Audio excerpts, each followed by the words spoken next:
प्रिय भाई बहनों मित्रों मेरे साथियों, आप सबको जय मसीह की। आप सब लोग कुशल से तो हैं। मुझे पूरी आशा है कि आप सब लोग कुशल से हैं, क्योंकि परमेश्वर आपके साथ में है। मेरे भाई और बहनों मित्रों मेरे साथियों, आप सबको जय मसीह की। मेरे प्यारे भाई बहनों मित्रों मेरे साथियों, अगर आप लोग पहली बार इस वीडियो को देखने जा रहे हैं तो इस वीडियो को देखने से पहले तुरंत इस वीडियो को लाइक करें, सब्सक्राइब करें और शेयर करें। मेरे प्रियो, अगर आप सब्सक्राइब करेंगे तो जो हम वीडियो भेजते हैं सुबह शाम, इसका नोटिफिकेशन सबसे पहले आपके पास में पहुंचेगा और आप सब हमारे साथ में प्रार्थना में सम्मिलित होंगे। मेरे भाई और बहनों मित्रों मेरे साथियों, अब मैं सबसे पहले वचन बताऊंगा और फिर आपके लिए और आपके परिवार के लिए प्रार्थना करूंगा। मेरे भाई और बहनों मित्रों मेरे साथियों, आज का वचन है यशायाह की पत्री है 1 अध्याय का 15 वचन है। इस वचन के द्वारा मैं बात करूंगा और इसी वचन के आधार पर मैं प्रार्थना करूंगा।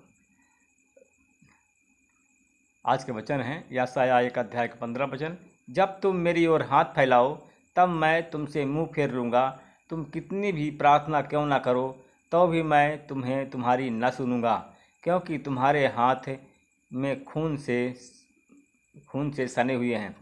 मेरे भाई और बहनों मित्रों मेरे साथियों, हम देखते हैं कि परमेश्वर कहता है कि अपने हाथ ऊपर उठाओ और प्रार्थना करो और मैं तुम्हारे हाथों को देखूं और कहो कि हालेलुया, प्रभु की स्तुति हो। अगर फिर भी जब मैं तुम्हारे हाथ को देखूं, तुम्हारे हाथ लहू से भरे हुए हैं। मेरे प्रियो, अगर आपके पाप नहीं क्षमा होंगे, जो आपके भाई का पाप लगा हुआ है और आपके पाप का, जो आपके मित्र के पाप का लहू लगा हुआ है, जो आपके पड़ोसी के पाप का लहू लगा हुआ है, अगर लहू पाप का लगा हुआ है तो निश्चय आपकी प्रार्थना नहीं सुनी जाएगी। आप अगर अपने भाई को धोखा दिया है तो आपकी प्रार्थना निश्चय ही नहीं सुनी जाएगी, कितना ही माफ़ी क्यों ना मांगे। मेरे भाई और बहनों मित्रों, अगर आपने अपने रिश्तेदार को धोखा दिया है तो चाहे कितना भी प्रार्थना करें, कितना भी गिड़गिड़ाएं, फिर भी आपकी प्रार्थना नहीं सुनी जाएगी। आपके हर एक काम में बाधा, हर एक काम में रुकावट बनी रहेगी, क्योंकि परमेश्वर आपकी नहीं सुनेगा। परमेश्वर जब नहीं सुनेगा तो आपके हर एक काम में रुकावट पैदा होगी। मेरे भाई और बहनों मित्रों मेरे साथियों, और जब आप हाथ उठाते हैं, प्रार्थना करते हैं तो क्या कहते हैं कि हालेलुया, प्रभु की स्तुति हो। उठाते हैं हाथ, ऐसे कहा कि मैं तुम्हारे हाथों को देखूं कि तुम्हारे हाथ में पाप के लहू लगे हुए हैं कि नहीं। तो परमेश्वर जो अदृश्य है, आपको दिखाई नहीं देता है, परंतु आपकी प्रार्थनाओं को सुनता है। जो अदृश्य है वो देखता है, और जब वो देखता है, अदृश्य जो परमेश्वर है आपके कर्म के अनुसार फल देता है। जब तक आपके पाप क्षमा नहीं होते हैं तब तक आपकी वो नहीं सुनता है।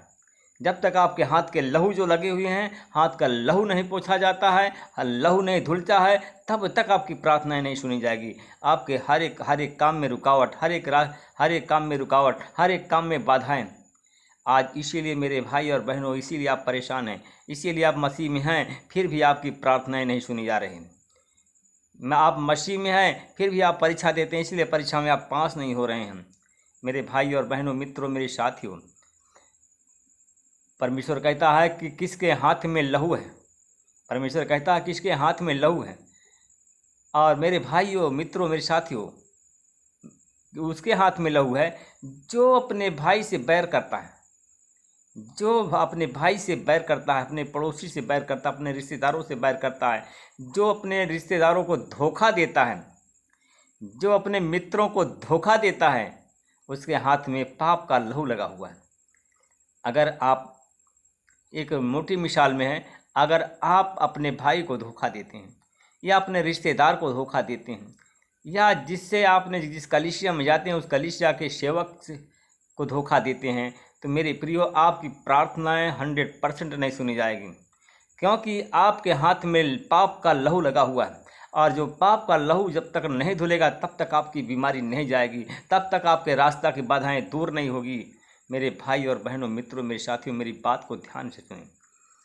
अगर आप अपना भला चाहते हैं तो जब अपने पाप के लहू को धो दीजिए।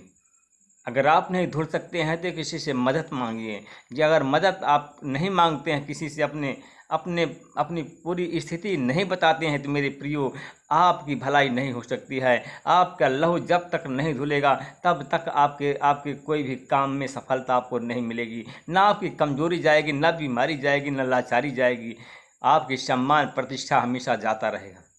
मेरे भाई और बहनों, मित्रों, मेरे साथियों, मुझे मुझे बहुत विश्वास है, मुझे पूरा भरोसा है, क्योंकि जो हम देखते हैं पहला यूहन्ना की पत्री 3 अध्याय के 15 में देखते हैं, तो लिखा है कि जो कोई अपने भाई से बैर करता है वह हत्यारा है, और तुम जानते हो कि किसी हत्यारे में अनंत जीवन नहीं है। मेरे भाई और बहनों, मित्रों, मेरे साथियों, आज तो तुम अपने भाई से हैं, इसमें तो लिखा भाई से बैर रखते हैं, परंतु आप लोग तो इतने गिर चुके हैं कि अपने सगे संबंधी से आप बैर करते हैं, सगे संबंधियों को धोखा देते हैं। आप बहुत होशियार हैं, आप अपने आप को बहुत होशियार, बहुत बुद्धिमान समझते हैं। और यीशु ने क्या कहा था? बुद्धिमानों का मेरे घर में प्रवेश करना वर्जित है, धनवानों का और बुद्धिमानों का। आप इतना बुद्धिमान हैं, आप इतना बुद्धिमान हैं, आप इतनी बुद्धि रखते हैं कि आप जो है हर एक को धोखा देना चाहते हैं, आप हर एक को बेवकूफ़ बनाना चाहते हैं। इसलिए मेरे प्रियो, हर एक को बेवकूफ़ बनाना छोड़ दें, हर एक को धोखा देना छोड़ दें मेरे प्रिय भाई और बहनों, मित्रों, मेरे साथियों। अन्यथा तुम्हारा जीवन बेकार चला जाएगा, तुम्हारा जीवन बर्बाद हो जाएगा, तुम्हारा जीवन अंधकार में चला जाएगा। अगर आपका जीवन अंधकार में गया तो आपके बच्चों का जीवन अधर में फंस गया। मेरे भाई और बहनों, मित्रों, मेरे साथियों, क्या आप लोग अपना जीवन बेकार करके अपने बच्चों का जीवन बर्बाद करना चाहते हो? आगे आने वाली पीढ़ी को बर्बाद करना चाहते हो? मेरे प्रियो, मेरे भाई और बहनों, क्योंकि अगर आप बैर करते हैं तो आप हत्यारे हैं, आप बहुत झूठे हैं। बहुत से लोग हैं, प्रभु के लोग कहलाते हैं, परंतु वो बहुत झूठे हैं, बहुत धोखेबाज हैं, झूठी बात मनगढ़ंत करते हैं और एक दूसरे को बेवकूफ़ बनाने की कोशिश करते हैं। अगर ऐसे आग आप नहीं छोड़ते हो तो अनंत जीवन आपके पास में नहीं है, आप हत्यारे हैं। मेरे भाई और बहनों, मित्रों, मेरे साथियों, बाइबल कहती है कि जो अपने भाई से बैर करता है उसके हाथ में उसके भाई का लहू है, और इसी वजह से उसके जीवन में बीमारी प्रवेश करती है। आज मेरे प्रियो, अगर आप बीमार हैं, बीमारी नहीं जा रही है, तो यही कारण है मेरे मित्रों। अगर आप गरीब हैं तो आपकी गरीबी नहीं जा रही है, तो यही कारण है आपके हाथ में पाप का लहू लगा हुआ है, और इसी कारण आपके जीवन में गरीबी प्रवेश करती है। और यही जब पाप क्षमा नहीं होते हैं, लहू नहीं धुलता है, तो आपके जीवन में बीमारी भी प्रवेश करती है। और अगर आपके पाप का लहू नहीं धुलता, पाप नहीं क्षमा होते हैं, तो आपकी लाचारी हमेशा बनी रहती है, और उसी लाचारी में आप हमेशा पड़े रहेंगे। आप तो खुद के बर्बाद होंगे, मगर अपनी एक पीढ़ी, आने वाली पीढ़ी को आप बर्बाद करने की कोशिश में हैं। मेरे भाई और बहनों, मित्रों, मेरे साथियों, एक स्त्री थी, उसने धोखे से अपने भाई को, एक एक एक एक भाई था, मेरे भाई और बहनों, सॉरी, एक भाई था, उसने अपने बहन को धोखा दे दिया। उसने अपने बहन से पैसा लिया और पैसा ले करके उसको नहीं दिया। उसकी बहन जब मांगने आई तो उसको उसने पैसा नहीं दिया। जब पैसा नहीं दिया, बार बार मांगती रही, बार बार वो इनकार करता रहा और उसको धोखा देता रहा। मेरे भाई और बहनों, उस भाई को टीबी की बीमारी हो गई। उस भाई को टीबी की बीमारी हो गई और वह प्रभु में आया, और वह एक दिन प्रार्थना उसकी नहीं सुनी गई, एक दिन वह मर गया। और दूसरा एक दृष्टांत है, एक और बहन थी कि उसने अपने पिता के पापों को क्षमा नहीं किया, अपने पिता को बार बार पिता से झूठ बोलती रही, पिता को धोखा देती रही, और आखिरी में वो बीमार पड़ गई। एक एक पैसे के लिए तबाह हो गई, एक एक पैसा के लिए तबाह हुई, रहने के लिए, खाने के लिए, पहनने के लिए भी तबाह हो गई।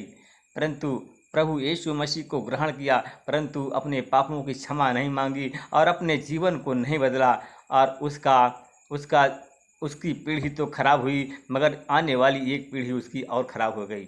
मेरे प्रिय भाई बहनों, मित्रों, मेरे साथियों, अगर अपनी पीढ़ी को अपने तारना चाहते हैं उद्धार करना चाहते हैं, अपनी पीढ़ी को श्रेष्ठ बनाना चाहते, विकासशील बनाना चाहते हैं, उन्नतशील बनाना चाहते हैं, तो अपने हाथ का लहू धो डालिए। जब तक लहू आपके हाथ का जो लहू लगा धुल जाएगा तो आपकी प्रार्थनाएं सुनी जाएगी और आपका जीवन अनंत जीवन आपको मिल जाएगा और आप तर जाए, आपका उद्धार होगा और आपके वंश का भी हो सकता है। आइए हम आपके लिए, आपके परिवार के लिए प्रार्थना करते हैं। अनुग्रहकारी दयालु पिता, मैं आपका धन्यवाद करता हूँ, फिर आपके चरणों में आता हूँ। परमेश्वर पिता, मैं धन्यवाद करता हूँ कि आपने हमको सुरक्षित रखा, हमारे पत्नी बच्चों को सुरक्षित रखा और इस भोर के लालिमा को दिखाया, भोर के सूर्य की रोशनी को दिखाया। हम धन्यवाद करते हैं प्रभु जी। हम आपसे विनती प्रार्थना करते हैं परमेश्वर पिता, कितने लोग हैं कि आज बीमार है, अस्पताल में भर्ती हैं, कितने लोग बीमार हैं और वो सो गए हैं और भोर को नहीं देख पाए। परमेश्वर पिता, मैं धन्यवाद करता हूँ उन भाई और बहनों के लिए प्रार्थना करता हूँ जो लोग अस्पताल में भर्ती हैं, हमारी आवाज़ उनके कान तक पहुँचती है तो यीशु मसीह के नाम से लोग चंगे हो जाएं, तेरे नाम की महिमा करें, तेरे नाम की बड़ाई हो। परमेश्वर पिता, उनकी हर एक बीमारी चली जाए। हम धन्यवाद करते हैं प्रभु जी, उन भाई और बहनों के लिए प्रार्थना करते हैं।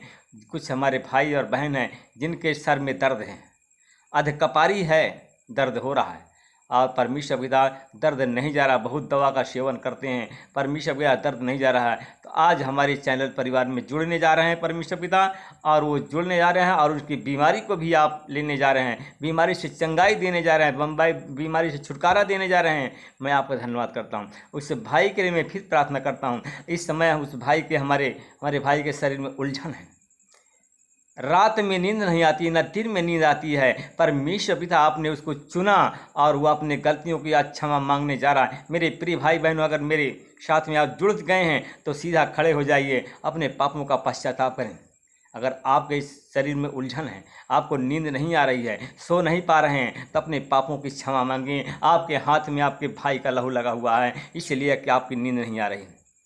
मेरे भाई और बहनों, मित्रों, मेरे साथियों, मेरे भाई और बहन, मेरे भाई मेरे साथ में आप जुड़ गए हैं। आपके घर में गरीबी बनी हुई है, लाचारी बनी हुई है, जिसके मुंह निकलता है जो वही आपको कहता है। मेरे भाई और बहनों, अगर उद्धार चाहते हो तो सीधा खड़े हो जाओ और परमेश्वर से क्षमा मांगो, परमेश्वर से अपने अपने गलतियों के लिए क्षमा मांगो और अपने अपने उद्धार के लिए परमेश्वर से मांगो। परमेश्वर आपका उद्धार करेगा, परमेश्वर आपको छुड़ाएगा, परमेश्वर आपके हाथ में जो लहू लगा है उसको पोंछेगा। आपकी लाचारी आज जाएगी, आज आपकी गरीबी जाएगी, क्योंकि परमेश्वर यही चाहता है कि आपकी गरीबी को दूर करना चाहता है, आपकी कंगाली को दूर करना चाहता है। परमेश्वर पिता, मैं धन्यवाद करता हूँ, भाई और बहनों के लिए प्रार्थना करता हूँ। हमारे साथ में जो जुड़े हैं, जिनके शरीर में उलझन है, सीने में दर्द है, सीने में इन्फेक्शन है, लीवर में इन्फेक्शन है, या किसी बहन के बच्चेदानी में इन्फेक्शन है, इन सब पर तेरी आशीष बोलता हूँ और यीशु मसीह के नाम से चंगाई बोलता हूँ। और यीशु मसीह, तेरे नाम से लोग चंगे हो जाएं, तेरे नाम की महिमा करें। उन भाई और बहनों के लिए मैं प्रार्थना करता हूँ जो हमारे चैनल परिवार में जुड़े हैं, जो इस वीडियो को देख रहे हैं, सुन रहे हैं। परमेश्वर पिता, अगर वो भाई नौकरी की लालसा में है, नौकरी के लिए फार्म भर दिया है या किसी जॉब के लिए फार्म भर दिया है, तो परमेश्वर पिता उसके फार्म को तेरे लहू से धोता हूँ, तेरे फार्म को परमेश्वर पिता उसके फार्म को तेरे लहू से धोता हूँ। उन्हें सरकारी जॉब और सरकारी नौकरी देकर के आशीषित करें, जिसके द्वारा तेरे नाम की महिमा और बड़ाई हो। उन भाई बहनों के लिए प्रार्थना करता हूँ जिनके पास में बिजनेस व्यापार है, और परमेश्वर पिता कोई दुकान है, इन सब पर प्रभु मैं आपकी आशीष बोलता हूँ। वो फलवंत हों, वो बढ़ें परमेश्वर पिता, उनका विकास हो, उनकी उन्नति हो। परमेश्वर पिता, वो आगे बढ़ते जाएं परमेश्वर पिता। जैसे दौड़ में बहुत से लोग दौड़ते हैं और जो प्रथम आता है वही पुरस्कार पाता है। मैं उन भाई बहनों के लिए प्रार्थना करता हूँ जो दौड़ में शामिल हैं, जो रेस में शामिल हैं, दौड़ रहे हैं परमेश्वर पिता, उन्हें प्रथम स्थान मिले और वो पुरस्कार से वंचित न होने पाए और पुरस्कार यीशु मसीह के नाम से उसको मिल जाए और वो लोग चंगे हो। परमेश्वर पिता, मैं धन्यवाद करता हूँ, उन भाई और बहनों के लिए प्रार्थना करता हूँ परमेश्वर पिता, जिनके घर में परमेश्वर पिता बेटा और बेटियों की शादी नहीं हो रही है, लड़ाई झगड़ा उत्पन्न हो रहा है, परमेश्वर पिता उसके घर में मैं आपकी शांति बोलता हूँ। परमेश्वर पिता, आपकी यीशु मसीह, आपकी शांति उनके जीवन में हो, वो लोग भले और चंगे रहें। परमेश्वर पिता, मैं परमेश्वर आपका धन्यवाद करता हूँ, उस भाई और बहनों के लिए प्रार्थना करता हूँ। परमेश्वर पिता, जिनके घर में आज बीमार इस भाई के लिए मैं प्रार्थना करता हूं कि मैं एक भाई हमारे साथ में जुड़ गया, उसके घर में बीमार पड़े हुए हैं, उसके घर में कला है, उसके आंख में आंसू है। परमेश्वर पिता आज उनके आंखों को के आंसू को तो पोंछने जा रहा है, चंगाई देने जा रहा है। मैं आपको धन्यवाद करता हूँ। इस प्रार्थना को मैं उद्धार करता यीशु मसीह के नाम में, आमीन। प्रभु आप सबको आशीष दे, रक्षा करे।